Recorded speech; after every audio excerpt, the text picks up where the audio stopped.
बेटा जो आपकी आज की वर्कशीट है 40 कार्बन और उसके यौगिक उसके ऊपर है। तो बेटा इसमें प्रकार्यात्मक समूह, आप इसको प्रकार्यात्मक समूह बोलो या क्रियात्मक समूह, एक ही बात है। इसको आप क्रियात्मक समूह भी कह सकते हैं, क्रियात्मक या क्रियाशील, ये सब इसके नाम हैं अलग अलग। ठीक है, समूह। तो प्रकार्यात्मक समूह क्या होते हैं? ये परमाणु या यौगिकों के क्रियाशील भाग होते हैं जो यौगिकों के रासायनिक गुणों का निर्धारण करते हैं। कहने का मतलब है, मैं आपको एक एग्जांपल लेके दिखाती हूँ प्रोपेन का।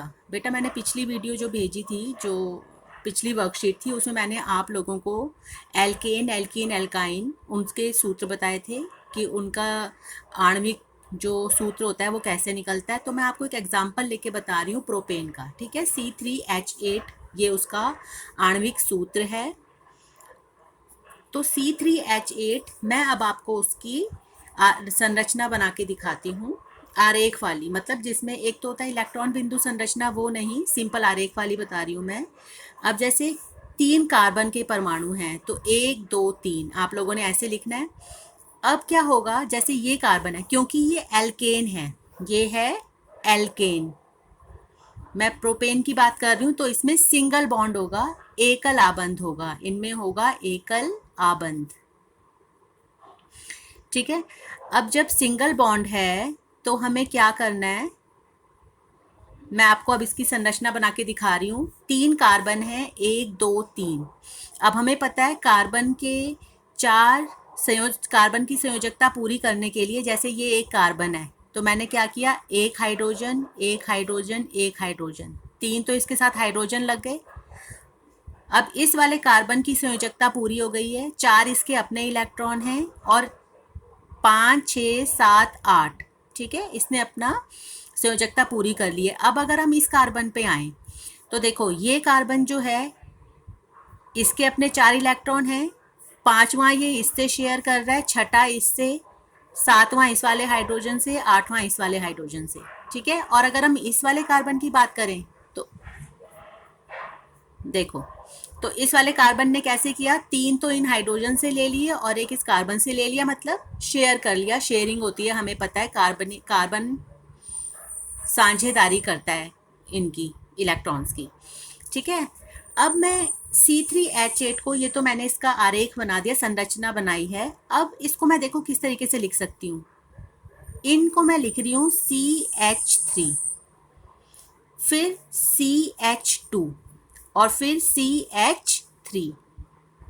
ठीक है बेटा, इस कार्बन के साथ 3 हाइड्रोजन है, मैंने ऐसे लगा दिया, इस कार्बन के साथ 2 हाइड्रोजन है और इस वाले कार्बन के साथ 3 हाइड्रोजन है। तो ये प्रोपेन को हम ऐसे भी लिख सकते हैं। आप अगर कहीं भी प्रोपेन देख ऐसा लिखा देखेंगे तो आपको सबसे, अगर आपसे कोई पूछे इसका नाम बताओ ये क्या है, तो सबसे पहले आप देखोगे कार्बन कितने हैं इसमें। जैसे ही आपने 3 कार्बन देखे तो आपको समझ आ जाना चाहिए प्रोप है, प्रोप। और क्योंकि कहीं पर भी डबल बॉन्ड नहीं है, सिंगल बॉन्ड है, तो ये एल्केन है, तो प्रोपेन बन गया। ठीक है बेटा, अब मैं आपको, ये मैंने आपको इसलिए समझाया, अब मैं इसके साथ आपको अलग अलग प्रकार्यात्मक समूह लगाकर दिखाती हूँ। ये देखो बेटा, अब मैंने अलग अलग प्रकार्यात्मक समूह लिखे हैं। एक है हेलो, ठीक है, जिसमें क्लोरीन, ब्रोमीन, हम फ्लोरीन भी लगा सकते हैं और आयोडीन भी लगा सकते हैं। अब ये क्यों लगा है अभी आपको समझाऊंगी मैं, ये क्यों लगाए हुए हैं आगे ऐसे, ये घटा का निशान मत समझना इसे, ये साझेदारी है, अभी समझ आ जाएगा ढंग से। अगर एल्कोहल है उसका होता है OH। ठीक है, फिर एल्डिहाइड, इसको हम CHO भी लिख सकते हैं। कीटोन CO दिखा सकते हो आप, वो मैं भी बताऊंगी आपको। कार्बोक्सिलिक को आप लिख सकते हो COOH। और ये मैंने आपको पिछली वीडियो में भी सिखाया था, एल्कीन में द्विआबंध होता है और एल्काइन में त्रिआबंध होता है। ठीक है बेटा, अब मैं ये प्रोपेन के साथ ही आप लोगों को करके दिखाती हूँ। अभी मैंने आपको उस वीडियो में, अभी पीछे मैंने पीछे पेज पे आपको दिखाया है, सी ये जो था प्रोपेन, दो तरीके से मैंने आपको प्रोपेन दिखाया था, एक तो ऐसे, ठीक है, ये, और एक ये। इसको हम लिख सकते हैं CH3 CH2 CH3, ठीक है। ये अभी आपको थोड़ी देर पहले समझाया है। अब प्रकार्यात्मक समूह कैसे लगता है, हम क्या करते हैं, ये जो कार्बन यौगिक है पूरा, जैसे ये प्रोपेन है, तो इसमें से एक हाइड्रोजन को हटा देते हैं। इसको मैंने हटा दिया। अगर मैंने इसके साथ लगा दिया क्लोरीन, क्या लगाया है, क्लोरीन, तो इसका नाम क्या बनेगा। अब 3 है कार्बन, तो प्रॉप है, ये कहीं पर भी डबल बॉन्ड नहीं है, तो ये प्रोपेन है। पर जैसे ही मैंने एक हाइड्रोजन हटाया और क्लोरीन लगा दिया, तो इसका नाम बन गया क्लोरोप्रोपेन। देखो बेटा, इसका नाम बन गया क्लोरोप्रोपेन। और यहाँ पर देखो, नीचे तो मैंने, यहाँ पर तो मैंने आपको इस तरीके से समझा दिया है, ठीक है, इसका शाखा बना के दिखा दी है। और अगर हम इसका वैसे ही सूत्र लिखेंगे तो ये है CH3 CH2 CH3। इसको मैं इस तरीके से भी लिख सकती हूँ बेटा, CH3 CH2, और ये जो CH3 है ना, इसमें से एक H हटा दो तो CH2 हो गया, और एक H की जगह लग गया Cl, जैसा कि यहाँ पर दिखाया गया है, CH3 CH2 CH2 Cl, तो ये बन गया क्लोरोप्रोपेन, ठीक है बेटा। अब ये जो दूसरा है OH, जो अल्कोहल है, क्रियात्मक समूह समझ लो, अल्कोहल OH, ठीक है, तो CH3 CH2 CH2, एक H हटा के, जैसे यहाँ पर क्लोरीन लग गया था ऊपर, अब एक H हटा के लग गया OH, तो बन गया प्रोपेनॉल। मान लो आप इसको मीथेन के साथ करना चाहते हैं, आप चाहते हैं कि मीथेन के साथ हम अल्कोहल वाला ग्रुप लगाएं, तो मीथेन का सूत्र आपको पता है CH4, ठीक है। तो हम क्या करेंगे, इस CH4 में से एक H हटा देंगे तो CH3 हो गया, और अगर इसके साथ OH लग गया तो ये बन गया मीथेनॉल, ठीक है बेटा, ऐसे ये बन गया मीथेनॉल। तो यहाँ पर मैंने आपको लिख के दिखाया हुआ है, यहाँ पर ये सारे जो मैंने उदाहरण दिए वो प्रोपेन के साथ करके दिखाए हैं, ठीक है। अब जो अगला क्रियात्मक समूह है वो है एल्डिहाइड। तो अब आप ये समझो कि ये कैसे आया है। हमें पता है कार्बन को अपनी संयोजकता पूरी करने के लिए 4 इलेक्ट्रॉन चाहिए। ये मैंने ऐसे क्यों लिखा है, द्विआबंध है, कार्बन के 4 अपने इलेक्ट्रॉन है, 5, 6, 7 और एक 8। अब इसके आगे क्या लगेगा, जैसे यहाँ पर हमने प्रोपेन का एग्जाम्पल लिया है, तो देखो बेटा CH3 CH2 CH3 CH2, और यहाँ पर लग गया एल्डिहाइड ग्रुप, ये जो क्रियात्मक ग्रुप है एल्डिहाइड ग्रुप लग गया, तो ये बन गया प्रोपेनल, क्योंकि ये जो एल्डिहाइड होता है इसका नाम इसके जो पीछे लगाते हैं तो वो नल लग जाता है, अल, तो प्रोपेनल, ठीक है। अब ये वाला ग्रुप है जिसमें ये जो क्रियात्मक समूह है CO, कीटोन, ठीक है, नाम इसका कीटोन है, इसको दिखाना ऐसे, ऑक्सीजन के साथ हमेशा डबल बॉन्ड लगेगा बेटा, ऑक्सीजन के साथ हमेशा डबल बॉन्ड लगेगा। तो अब मैंने इसको प्रोपेन के साथ लगाया, तो वो हम कैसे दिखाएंगे, इसको हम ऐसे दिखा सकते हैं बेटा, प्रोपेन ऐसे होता है ना, CH3 CH2 और CH3, प्रोपेन ये होता है। अब मुझे इस पर कीटोन ग्रुप लगाना है, तो बेटा ये जो बीच वाला जो है, इस 2H को हटा दो और डबल बॉन्ड O। अब तुम सोचोगे अब की बार मैडम ने 2H के परमाणु क्यों हटाए हैं, क्योंकि बेटा ऑक्सीजन में डबल बॉन्ड है, ठीक है, ये 2 इलेक्ट्रॉन का साझा कर रहा है इसके साथ। तो कार्बन के देखो, एक इसने इसके साथ साझा कर लिया, एक इसके साथ और 2 ऑक्सीजन के साथ, ठीक है, तो इसने अपनी संयोजकता पूरी कर ली, इसलिए मैंने ये यहाँ पर ये ऐसे दिखाया है, कीटोन में ऑक्सीजन के साथ डबल बॉन्ड है। अब ये बन गया प्रोपेनोन, क्योंकि जब भी कीटोन लगेगा, कीटोन ग्रुप लगेगा तो ओन आएगा पीछे, तो प्रोपेन के साथ पीछे ओन आ गया तो प्रोपेनोन बन गया। अब अगला प्रक्रियात्मक समूह है कार्बोक्सिलिक अम्ल, कार्बोक्सिलिक अम्ल, उसको ऐसे दिखाते हैं। ये उसका सूत्र है COOH और इसको हम ऐसे लगाएंगे।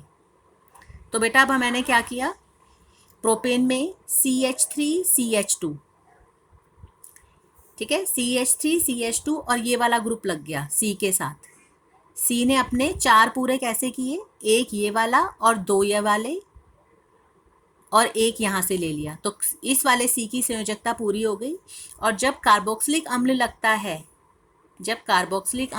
है तो ओइक लग जाता है पीछे, तो प्रोपेनोइक अम्ल बन गया। ठीक है, अब एक है एल्कीन। एल्कीन कौन से होते हैं बेटा, जिसमें द्विआबंध बनते हैं, वो मैंने आपको पिछली वीडियो में भी समझाया था।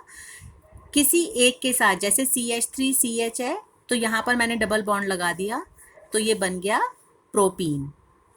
अब यहाँ पर CH3CH, यहाँ पर 2 आएंगे क्योंकि इस कार्बन ने क्या किया, 2 इस हाइड्रोजन से ले लिए और 3 और 4 प्रोपीन।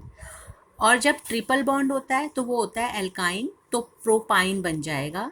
ये वाला CH3 ऐसे ही रहेगा, ये वाला Hb इसमें से हट जाएगा क्योंकि अब की बार 3 बॉन्ड बन गए हैं, त्रिआबंध बन गया है। ठीक है, अब जैसे ये कार्बन है, इसने क्या किया, एक तो इस वाले हाइड्रोजन से शेयर कर लिया और 3 इस वाले कार्बन से ले लिए, तो ये बन गया, ये वाला बन गया प्रोपाइन।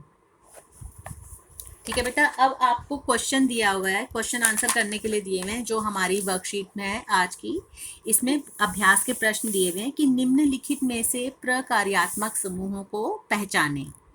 ठीक है, तो बेटा जहाँ पर भी आप देखोगे कि C के साथ डबल बॉन्ड है तो ये कीटोन है।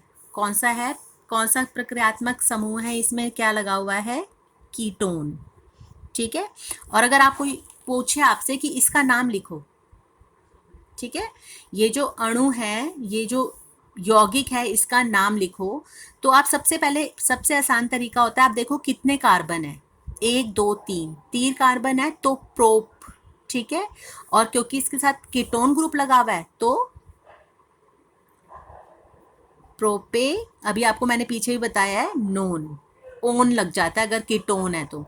अब उन्होंने आपसे ये पूछा है, देखो आपको देखना है अलग सी चीज क्या है, इसमें OH लगा हुआ है मतलब अल्कोहल, एल्कोहल ग्रुप लगा हुआ है, इसमें कौन सा क्रियात्मक ग्रुप लगा हुआ है, अल्कोहल। अब इसमें कार्बन 3 है, 1 2 3, तो प्रोपेनोल, प्रोपेन है ये, यहाँ पे आ गया प्रोपेनोल। ठीक है बेटा, अब इधर देखेंगे, ये जो तीसरा है, इसमें कार्बन 2 हैं और डबल बॉन्ड O है, तो ये भी कीटोन ग्रुप लगा हुआ है, देखो बेटा कीटोन। और इसका नाम क्या बनेगा, क्योंकि 2 कार्बन है, एक कार्बन होता है तो मिथ लगाते हैं, 2 कार्बन है तो इथ, तो ये बन गया इथेनोन। इथेन होता है ना, इथेन की जगह इथेनोन। अब ये वाला देखो, CH3COOH, इसके साथ COOH लगा है, कार्बोक्सिलिक लगा है। ठीक है, तो ये कौन सा हो गया, इसमें 2 कार्बन है, कितने कार्बन है, 2, तो इथेन और कार्बोक्सिलिक ग्रुप लगा हुआ है, तो यहाँ पर पहले मैं लिखूंगी क्या लगा हुआ है, कार्बोक्सिलिक, कार्बोक्सिलिक अम्ल है ये वाला ग्रुप लगा हुआ है, इसमें ये वाला समूह लगा है, और इसका नाम बनेगा इथेनोइक अम्ल। अभी आपको पीछे समझाया है मैंने। अब ये देखो बेटा अगला वाला, CH3CH2Br, इसमें ब्रोमीन लगा है, ये हेलो ग्रुप है, और इसमें कार्बन कितने हैं, 2। पहले तो हमें ग्रुप लिखना है हेलो, ठीक है, हेलो ग्रुप लगा हुआ है, क्रियात्मक ग्रुप, और इसका नाम क्या बनेगा, ब्रोमो, ब्रोमो, और क्योंकि 2 कार्बन है तो ब्रोमो इथेन। ठीक है, ये जो हेलो है ना, ये आगे लगता है ब्रोमो, बाकी आप सब देखो पीछे लगे हैं, ऑइक, नोन, नॉल, ओन, ये सब पीछे लगे हैं, लेकिन ये जो हेलो ग्रुप होता है वो आगे लगता है। अब अगला देखो ये वाला, इसमें Cl लगा हुआ है, ये भी हेलो, क्लोरीन लगा हुआ है, ये भी हेलो ग्रुप का है, ये आप हेलोजन ग्रुप पढ़ेंगे 5वें पार्ट में। ठीक है, तो अब इसका नाम क्या होगा, क्योंकि इसमें 2 कार्बन है तो इथेन है ये, तो क्लोरो इथेन, क्लोरो इथेन। तो बेटा मुझे उम्मीद है आपको ये आज की वर्कशीट समझ आ गई होगी। तो ये जो मैंने समझाया बेटा, इसको वीडियो को बार बार देखना, तभी आपको अच्छे से समझ आएगा।